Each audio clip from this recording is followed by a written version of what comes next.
Yan na, alam mo na. Ang ibig sabihin niya, nagbe-birthday si Marlon Alentan. Happy birthday from your daddy, no? And happy birthday to my Tito Vic Marcelino of MAAP and happy birthday Glenn Rubio. Happy birthday to all of you. Uy, time for our updates sa nag-init na mga tagpo sa Survivor Philippines Celebrity Double Showdown. Sa pinakahuling Tribal Council ng Survivor Philippines, napansin ng host na si Richard Gutierrez na tila wala na ang dating matibay na alyansa ng castaways. Inamin naman ito ng mga castaway na sina Casey at May at aminado din si Casey na kabado siya dahil feeling niya ilalabas ang kanyang pangalan sa mga balota. Nagtanong naman si Richard kung sino iboboto nilang sole survivor kung sakaling ngayon na ang gabi ng botohan para dito.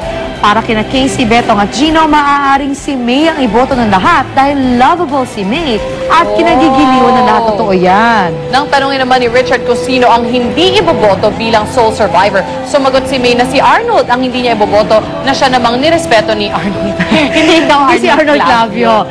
At sa oras ng botohan para sa susunod na mapapatalsik sa isla, nakakuha ng tig-isang boto sila Steph at Mara, dalawa kina Casey at 4 kay John. Kaya naman si John na ang pinakahuling cast-off sa isla. Pero bakit kaya pagbalik mula sa Tribal Council ay naging emosyonal naman si Mara?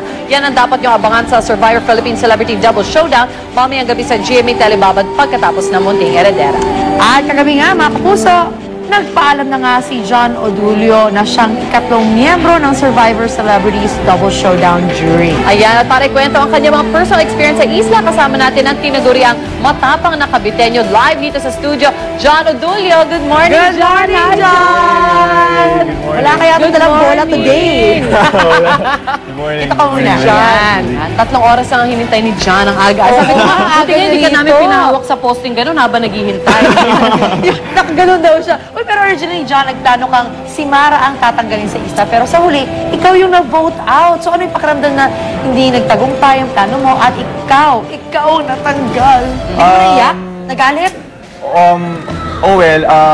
Kasi ang nangyari sa Survivor kasi, yung plano mo talaga, hindi talaga siya natutuloy. Hindi nasusunod ever. So, you always have to be palaging kailangan na Ready? nagbabago Nag-revise lagi ka ng yung plan mo. Always trying to keep up with the pace of the tribe. Kasi kung nawalan ka na hindi mo na nasundan yung tribe, automatic maaari kang ma-vote out. So kailangan para plan A, plan B, plan C, plan D. Lahat na yung plano mo. Kasi mahirap din yung kunwari masyado kang malakas o masyado kang mahina, di ba? Or masyado kang machika o masyado kang tahimik. Dapat sakto lang. Saktong-sakto lang. Kailangan talaga sakto. Para ka lang fly on the wall dapat, hindi ka napapansin. Pero kailangan wag ka tatamad-tamad din kasi mainis sila sa'yo. Nako, yung teammate mong si Arnold, naiwan siya sa isa, may sama ka ba na loob ng...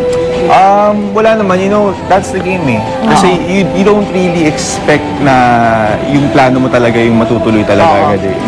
Mahirap siya. You always have to be changing your plans every time with the tribe. Alright.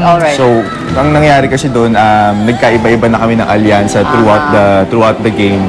So, wala naman ako sama ng loob. Actually, I'm happy for him na, he made it that far. And I'm happy where I am right now.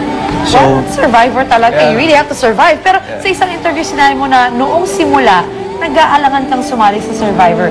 Nagsisisi ka ba na sumali ka sa Survivor Season 4? Kasi nung una, syempre, nung binabasa sa akin yung contract, sabi, you might bet, hindi namin carry on if you get bitten by a snake. Which happened na. Which has happened, or, there's gonna be a lot of this and that and this and that. So, syempre, nagkaroon ng konting hesitation na this is gonna change my life. But, to the better naman.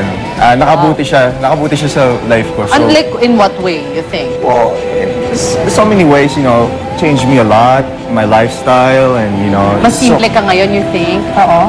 I think, yeah, and it made me, I got more humbled and mas lalo kong na-appreciate yung life because of Survivor. Na ang sarap pala ng buhay mo dito, di ba? May pagkain ka lagi sa table. Correct. Refrigerator mo. Ano ba naman And the future the time holds the future right now for me, and this opens up so much opportunities. Like what? Ano yung mga gusto mo?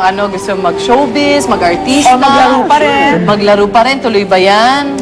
Yeah, I try to balance my time with my sport, and I try to balance the time with, show business. Or love life kasi. Oo nga. May narinig kami. Wala na. yan. Well, good luck. Good Wala. luck. You know who you are. You At know thank you so that. much, John. Thank you so much. for being Thank you here. so much. John Odulio po ng Survivor Philippines. Kaya mga kapuso, abangan lang ang mga susunod pang matinding tagisan ng lakas, tatag at talino na sa Survivor Philippines Celebrity Double Showdown. Magbabalik po unang hiling.